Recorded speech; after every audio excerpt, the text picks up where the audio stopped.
www.dainews.net. Au cœur de cette journée, un message fort, le changement de comportement est possible. Des couples dont les hommes ont été formés dans le cadre du programme des champions de la masculinité positive ont partagé leurs expériences devant la communauté. À travers leurs témoignages, ils ont expliqué et démontré comment les comportements toxiques de leurs époux ont été changés suite aux activités développées par les projets du Kuba de Sofepadi. À la suite de ces changements, les dialogues, le respect mutuel et le partage de responsabilités au sein du foyer ont transformé leur vie familiale, notamment dans les relations entre époux et épouses.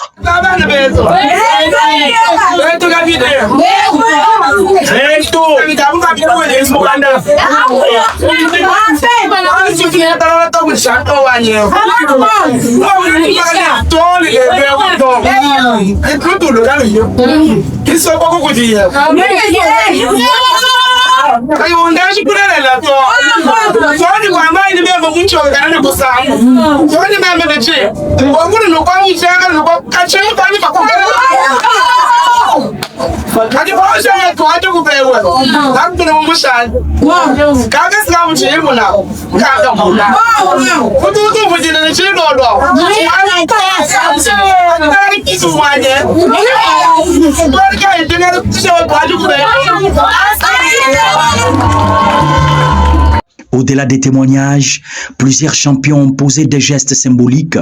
en accomplissant des tâches traditionnellement réservées aux femmes. Ils ont notamment égorgé une chèvre, préparé les repas et les accompagnements avant de servir les femmes présentes à cette activité. Une manière de démontrer que les travaux ménagers peuvent être partagés au sein du couple. Pour Paul Mania, coordonnateur provincial de la coordination de la masculinité positive au Kasaï central, ces gestes et témoignages traduisent la mise en pratique des enseignements reçus par plus de 90 champions formés dans la zone de santé. Nous avons de très bonnes impressions parce que cette journée d'aujourd'hui, c'est une traduction intégrale de ce que nous avons imprimé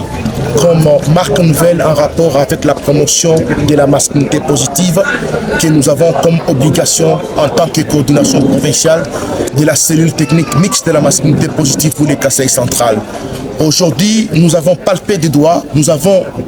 vu les tangibles par rapport à ce que nous avons sémé comme matière en termes d'implémentation de la masculinité positive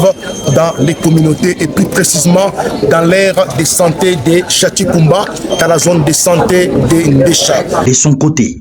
Siméon Kasserika, chef des projets du Kuba, mis en œuvre dans les provinces du Kasaï et du Kasaï central avec l'appui financier de l'Union européenne, rappelle que cette activité vise à promouvoir la masculinité positive et à renforcer l'engagement communautaire en faveur de la prévention des violences basées sur les genres. L'activité de promotion de la masculinité positive, une journée spéciale, c'est une de nos activités que nous avons prévues dans le cadre du projet du Kuba. C'est une activité qui permet d'essayer de voir avec les formations que nous avons eues avec les champions de la masculinité positive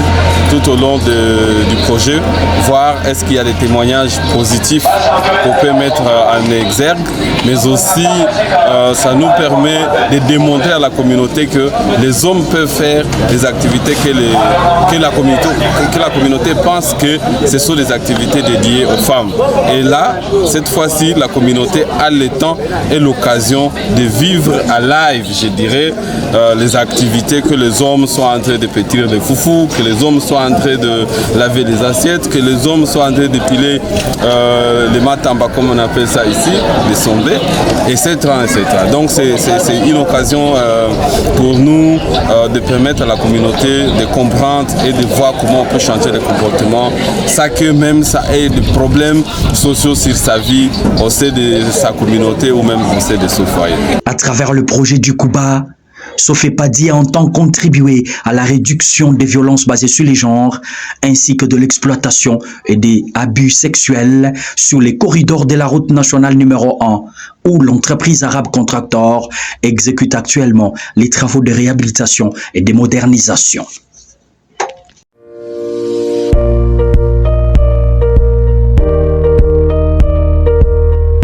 Retrouvez-nous sur www.dailynews.net.